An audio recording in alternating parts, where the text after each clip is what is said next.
Today, I'd like to share a story about Zheng State, who defeated Song State, annexed Dai State, and annihilated the main forces of both Song and Wei State.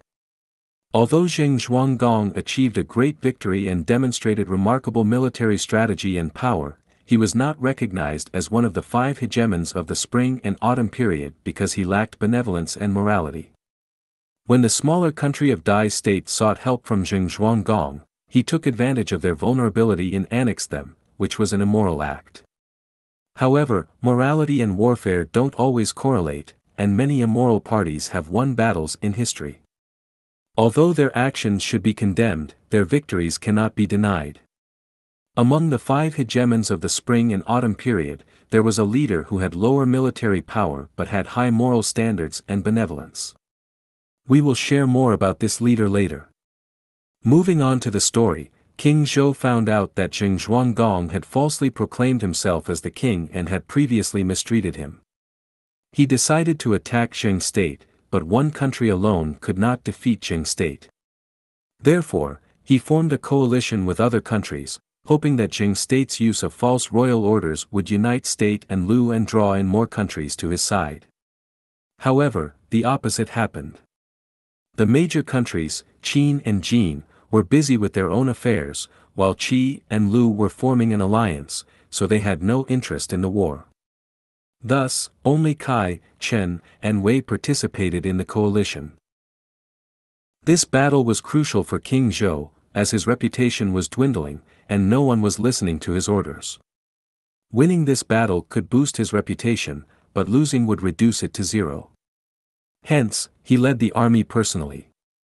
To determine the winner, we must analyze the battlefield. First, let's compare the military strength of each country.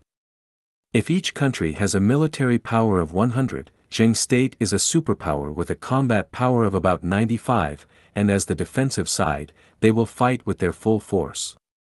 The coalition's strongest country is Wei State, with a combat power of about 60, while Kai State and Chen State are weaker, with combat powers of 50 and 40, respectively. The regular army of King Zhou's dynasty has weak combat power, about 40. Additionally, the attacking coalition needs to leave some defensive forces at home, reducing their combat power by half. In the end, the result is a tie with 95 points each. However, Zheng State's combat power is of much higher quality because they have experienced armies that have fought and won many wars. After looking at the military strengths, let's consider tactics. The coalition divided their army into 3 parts, Chen on the left, Wei and Kai on the right, and Zhou in the middle. Zheng, on the other hand, used a divide and conquer strategy, focusing their attack on the weaker Chen army first, which was quickly defeated and dispersed. Next, they attacked the Kai army from behind, causing them to flee as well. Finally, they surrounded and attacked the enemy they had the most animosity towards, the Wei army. The Zhou army, which was not strong enough to pose a threat, was left alone. The Zheng army's tactics worked perfectly, just as they had planned. The actual battle was very similar to the Zheng State's prediction.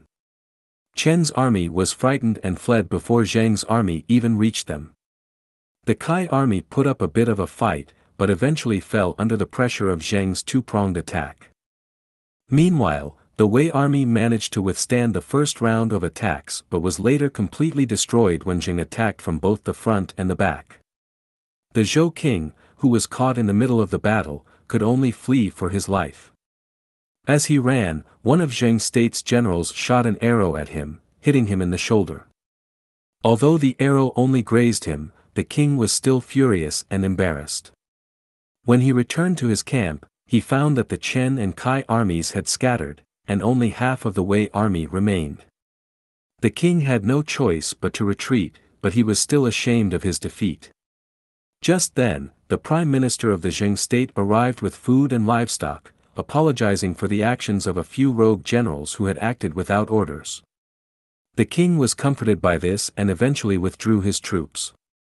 From that day on, he never dared to provoke Zheng again.